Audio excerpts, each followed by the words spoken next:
2 Chroniques. Chapitre 34. Josias avait 8 ans lorsqu'il devint roi, et il régnait 31 ans à Jérusalem. Il fit ce qui est droit aux yeux de l'Éternel, et il marcha dans les voies de David, son père, il ne s'en détourna ni à droite ni à gauche. La 8e année de son règne, comme il était encore jeune, il commença à rechercher le Dieu de David, son père, et la 12e année, il commença à purifier Juda et Jérusalem des hauts lieux, des idoles, des images taillées et des images en fonte. On renversait devant lui les autels des Baals et il abattit les statues consacrées au soleil qui étaient dessus, il brisa les idoles, les images taillées et les images en fonte, et les réduisit en poussière, et il répandit la poussière sur les sépulcres de ceux qui leur avaient sacrifié.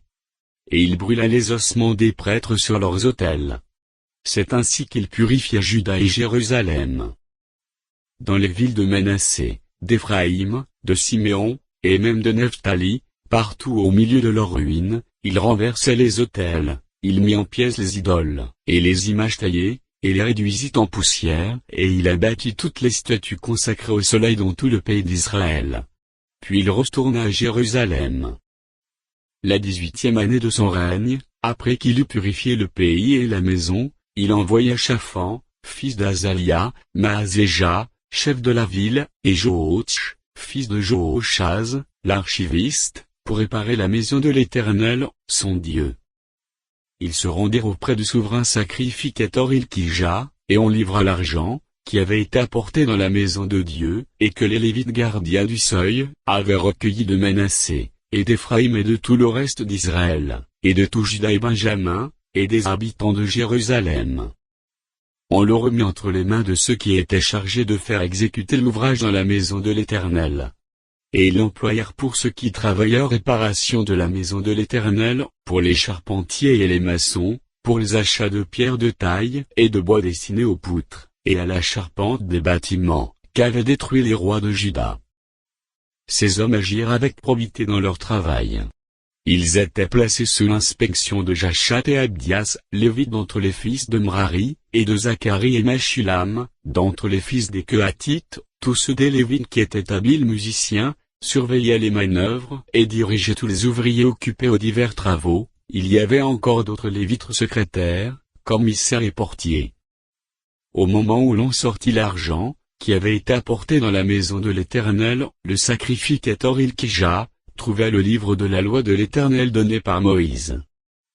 Alors Ilkija prit la parole et dit à Shaphan, le secrétaire, « J'ai trouvé le livre de la loi dans la maison de l'Éternel. » Et Ilkija donna le livre à Shaphan. Shaphan apporta le livre au roi, et lui rendit aussi compte, en disant, « Tes serviteurs ont fait tout ce qui leur a été commandé. Ils ont amassé l'argent, qui se trouvait dans la maison de l'Éternel, et l'ont remis entre les mains des inspecteurs et des ouvriers. » Shaphan, le secrétaire, dit encore au roi, « Le sacrificateur Ilkija m'a donné un livre. » Et Shaphan le lut devant le roi. Lorsque le roi entendit les paroles de la loi, il déchira ses vêtements. Et le roi donna cet ordre à Ilkija, à Achikam, fils de Shaphan, à Abdon, fils de Miché, à Shaphan, le secrétaire, et à Azaja, serviteur du roi.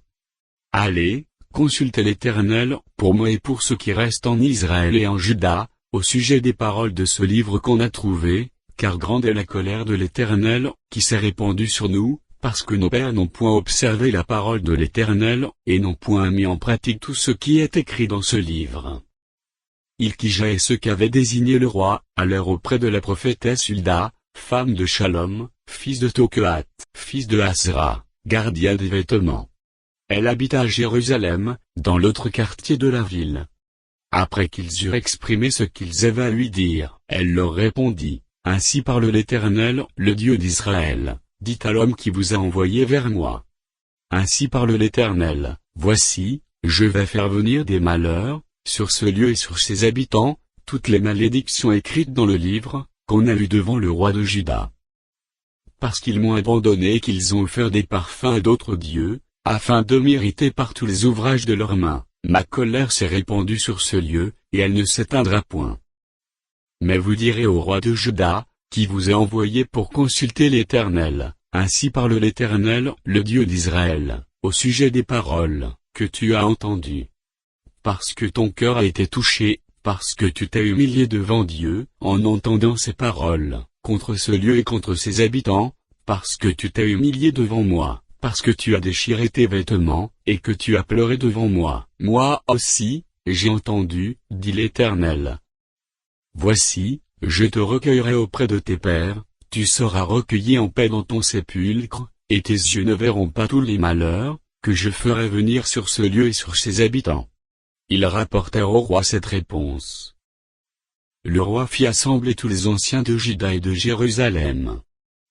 Puis il monta à la maison de l'Éternel avec tous les hommes de Juda, et les habitants de Jérusalem, les sacrificateurs et les Lévites, et tout le peuple, depuis le plus grand jusqu'au plus petit.